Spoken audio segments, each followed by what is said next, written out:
Hi, lovely to see you all today. I wonder how you're doing.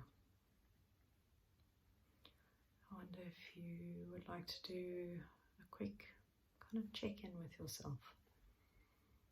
Let's take a few deep breaths in and out. Notice what it's like while you're sitting or standing. Do you feel the chair against your back?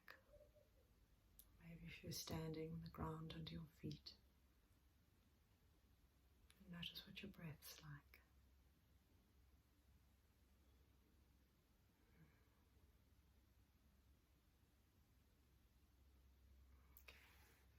If you'd like to do a big stretch, take a deep breath in and out. So today is part two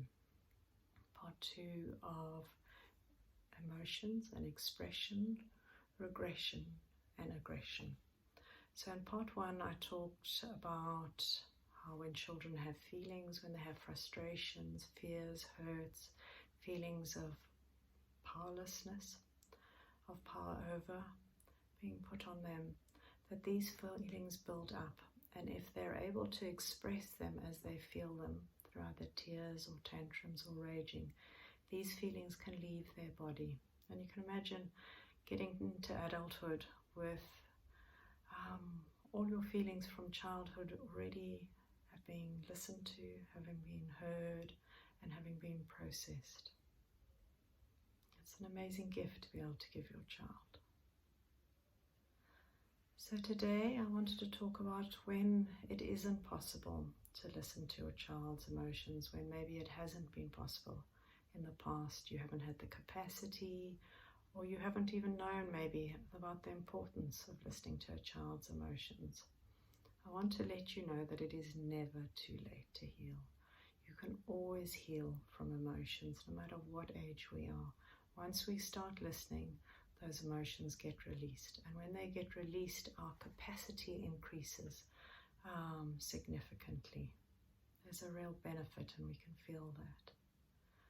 So today can be harder, and I really encourage you to be gentle on yourself. If you notice you may have done something like this, and just to let you know, when my daughter was young, I used to feed her when she needed to cry. And I did demand feeding, which I highly support. And I just wasn't able to differentiate the difference. I think now when I look back, I can see those times when she needed to cry and she wasn't hungry.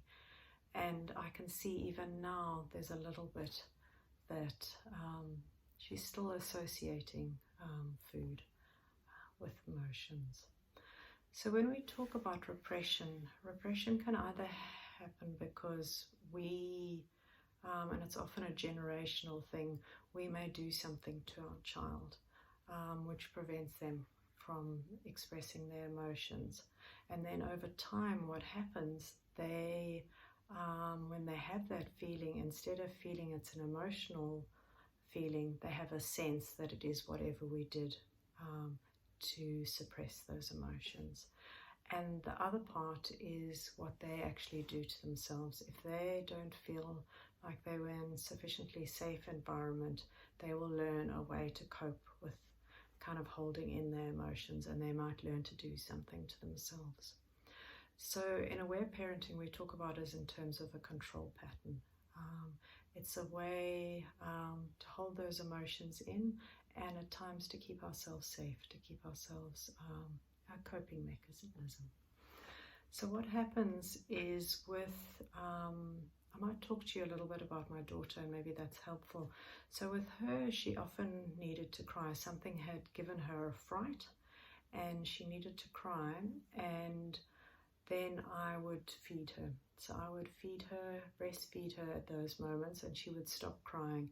And what happened over time is that she has now started to associate, well, not so much now, but she did when she was younger. When she got upset, she would think she was actually hungry rather than she needed to cry. And she would ask for food, and she was very I'm starving, Mum, I need food. And it then became much more complicated to differentiate between emotions and food, because it had got so muddled for her. And other things that we can do for children is that when they cry, often, you know, as mothers or as parents, we have this belief that if children cry that something's wrong and needs to be fixed rather than listened to. So children might be distracted, might be jiggled or bounced, might be sung to.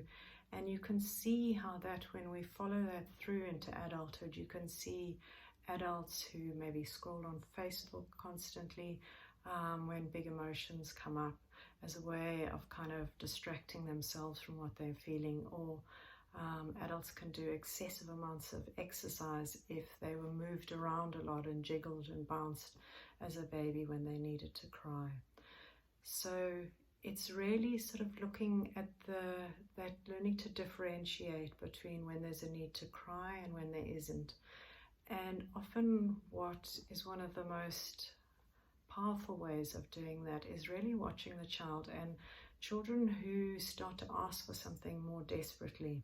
So with my daughter, we can go to the shops and she has to have something.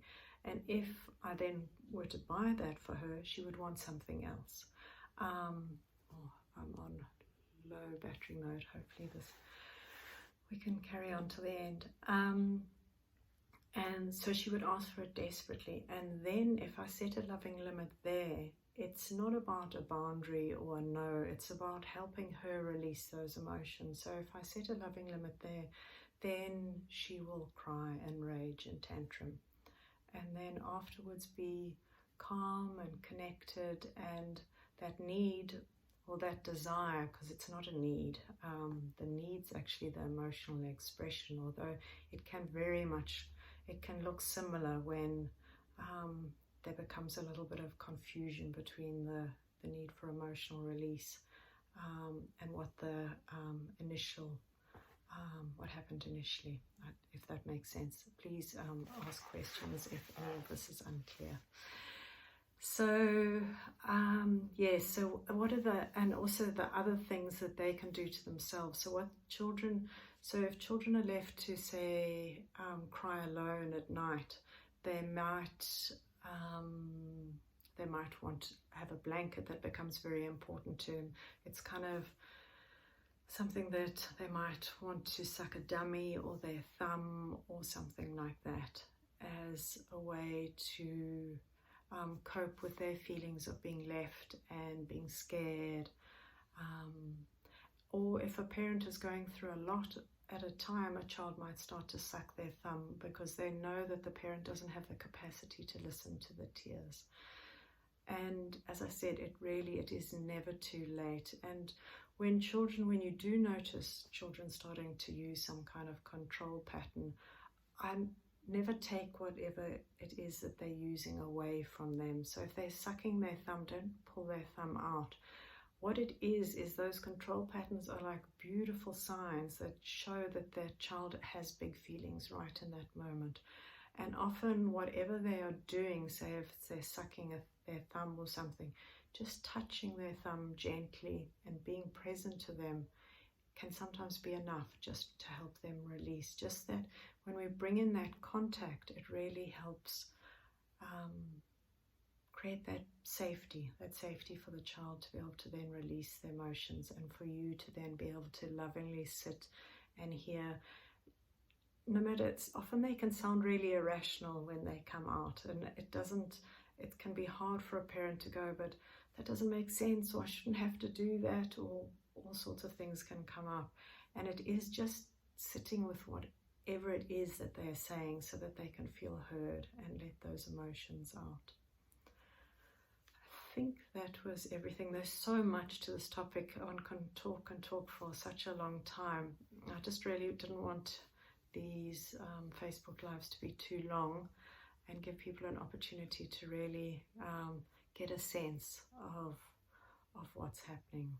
And I hope that was helpful. And please, comment below if there's anything that you want more clarification on, or